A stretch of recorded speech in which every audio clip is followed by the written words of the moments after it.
भगवान शिव को सावन का महीना बहुत ही प्रिय होता है। मान्यता है कि सावन के प्रत्येक सोमवार को भगवान शिव की पूजा पूरी श्रद्धा भाव के साथ करने से मनुष्य को मनोवांछित फल मिलता है। साथ ही इस दिन सावन सोमवार व्रत की कथा अवश्य पढ़नी या सुननी चाहिए और दूसरों को भी सुनानी चाहिए। इससे भगवान शिव की कृपा सदैव बनी रहती है। आज सावन महीने की तीसरी सोमवार है, तो चलिए सुनते हैं सावन सोमवार व्रत की कथा। एक बहुत धनवान साहूकार था, जिसके घर धन आदि किसी प्रकार की कमी नहीं थी, परंतु उसको एक दुख था कि उसके कोई पुत्र नहीं था।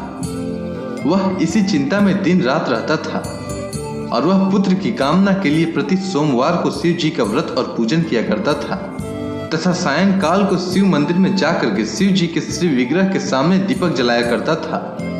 उसके इस भक्ति भाव को देखकर पार्वती जी ने शिव जी महाराज से कहा, महाराज, यह साहूकार आपका अनन्य भक्त है और सदैव आपका व्रत और पूजन बड़ी श्रद्धा से करता है, इसकी मनोकामना पूर्ण करनी चाहिए।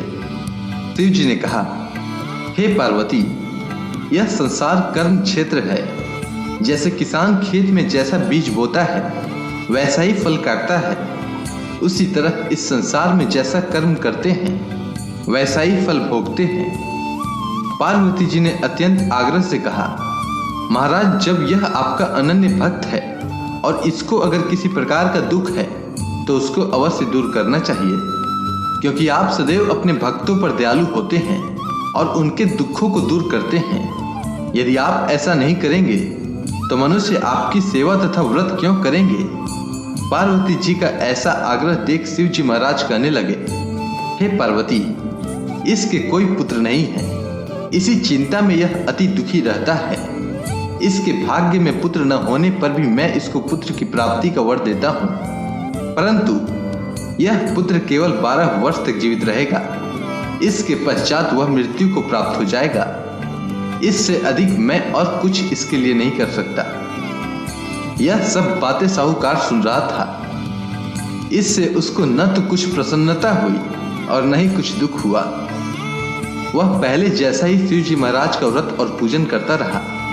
कुछ काल व्यतीत हो जाने पर साहूकार की स्त्री गर्भवती हुई और 10वें महीने उसके गर्भ से अति सुंदर पुत्र की प्राप्ति हुई। साहूकार के घर में बहुत खुशियां मनाई गई, परंतु साहूकार ने उसकी केवल 12 वर्ष की आयु जान कोई अधिक प्रसन्नता प्रकट नहीं की और न ही किसी को इसके बारे में बताया। जब वह बालक 11 वर्ष का हो गया तो उस बालक की माता ने उसके पिता से विवाह आदि के लिए कहा, तो वह साहूकार कहने लगा कि मैं अभी इसका विवाह नहीं करूंगा, अपने पुत्र को काशी जी पढ़ने के लिए भेजूंगा। फिर साहूकार ने अपने साले अर्थात बालक के मामा को बुलाकर उसको बहुत सा धन देकर कहा कि तुम बालक को काशी जी पढ़ने के लिए ले जाओ और रास्ते में जिस स्थान पर भी जाओ यज्ञ करते हुए ब्राह्मणों को भोजन कराते जाओ। वह दोनों मामा भांजे यज्ञ करते और ब्राह्मणों को भोजन कराते जा रहे थे। रास्ते में उनको एक शहर पड़ा। उस शहर में राजा की कन्या का विवाह था और दूसरे राजा का लड़का जो विवाह कराने के लिए बारात लेकर आया था वह एक आंख से काना था।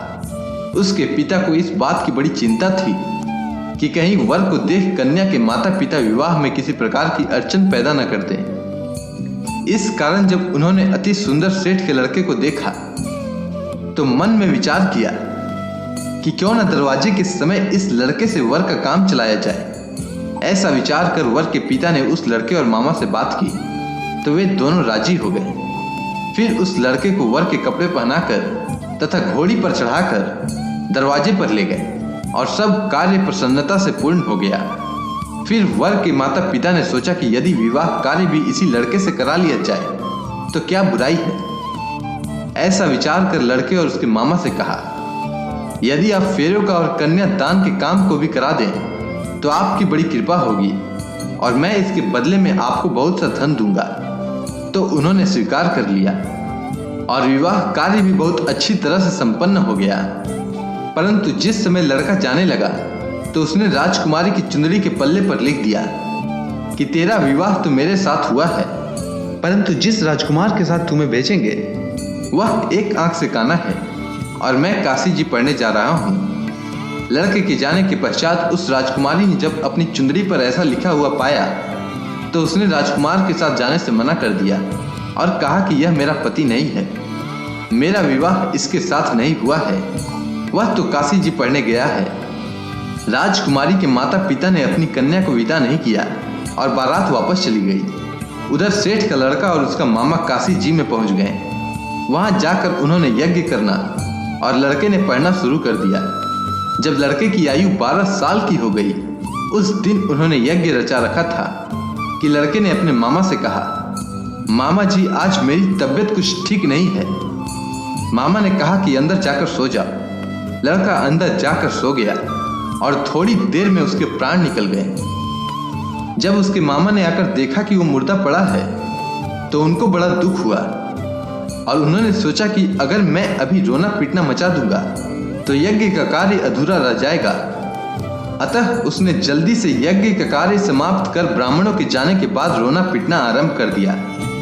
संयोगवश उसी समय शिव पार्वती उधर से गुजर रहे थे। जब उन्होंने जोर जोर से रोने की आवाज सुनी तो पार्वती जी ने कहा, महाराज कोई दुखिया रो रहा है, इसके कष्ट को दूर कीजिए। जब शिव पार्वती ने पास जाकर देखा तो वहां एक लड़का मुर्दा पड़ा था। पार्वती जी कहने लगी, महाराज यह तो उसी सेठ का लड़का है जो आपके वरदान से हुआ था। शिव जी कहने लगे, हे पार्वती, इसकी आयु इतनी ही थी सो यह भोग चुका। तब पार्वती जी ने कहा, हे महाराज, इस लड़के को और आयु दीजिए, नहीं तो इसके माता पिता तड़प तड़प कर मर जाएंगे। पार्वती जी के बार बार आग्रह करने पर शिव जी ने उसको जीवन वरदान दिया और शिव जी महाराज की कृपा से लड़का जीवित हो गया। शिव पार्वती कैलाश पर्वत पर चले गए। तब वह लड़का और मामा उसी प्रकार यज्ञ करते तथा ब्राह्मणों को भोजन कराते हुए अपने घर की ओर चल पड़े। रास्ते में उसी शहर में आए जहां उसका विवाह हुआ था।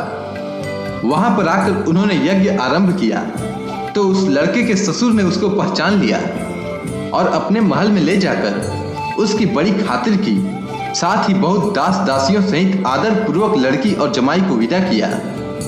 जब वह अपने शहर के निकट आए तो मामा ने कहा कि मैं पहले तुम्हारे घर जाकर खबर कर लेता हूं। जब उस लड़के का मामा घर पहुंचा तो लड़के के माता पिता घर की छत पर बैठे थे और यह प्रण कर रखा था कि यदि हमारा पुत्र सकुशल लौट आया तो हम राजी खुशी नीचे आ जाएंगे, नहीं तो छत से गिरकर अपने प्राण त्याग देंगे। इतने में उस लड़के के मामा ने आकर यह समाचार दिया कि आपका पुत्र आ गया है, तो उनको विश्वास नहीं हुआ। तब उसके मामा ने भरोसा दिलाते हुए कहा कि आपका पुत्र अपनी स्त्री के साथ बहुत सारा धन साथ लेकर आया है। तो सेठ ने आनंद के साथ उसका स्वागत किया और बड़ी प्रसन्नता के साथ रहने लगे। इसी प्रकार से जो कोई भी सोमवार के व्रत को धारण करता है अथवा इस कथा को पढ़ता या सुनता है, उसकी समस्त मनोकामनाएं पूर्ण होती है। अगर आपको यह कथा अच्छी लगी हो तो कमेंट सेक्शन में ओम नमः शिवाय लिखना न भूलें। धन्यवाद।